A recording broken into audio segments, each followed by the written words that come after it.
This has been a long and divisive road for Tasmania, the proposal for a 23,000 seat roofed stadium on the edge of the Hobart CBD in a relatively constrained piece of land. So, yesterday was the first time parliamentarians have had the opportunity to vote on the physical stadium itself. We've had a planning commission report which was scathing, which recommended against the stadium, and yesterday's vote was a continuation of that process. It passed the lower house 25 votes to 9.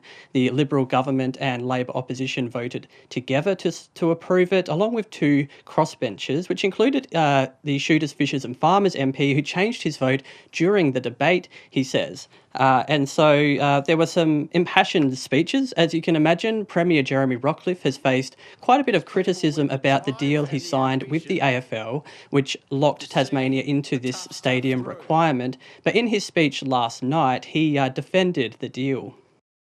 And there's been criticism of the deal that we signed. And was it the most perfect deal in the century?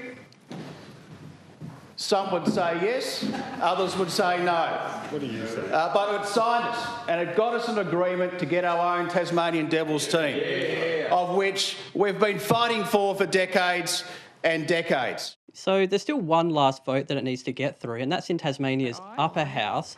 We knew the vote in the lower house was going to get through due to Labor's support, but the numbers in the upper house are much less certain, and based on publicly stated positions, it's likely to come down to one out of two independents, Beck Thomas or Dean Harris. And they both spoke in Parliament earlier this week to voice serious concerns about the stadium, and that includes things like the cost at $1.13 billion, of which there's a $375 million contribution from the Tasmanian government, in addition to undisclosed borrowings and debt levels. They also had issues about the planning and the impact on community sport. So that debate in the upper house is due to start on December 3, and the vote is likely on December 4, and that's when we will finally get an answer to whether this stadium is actually going to go ahead.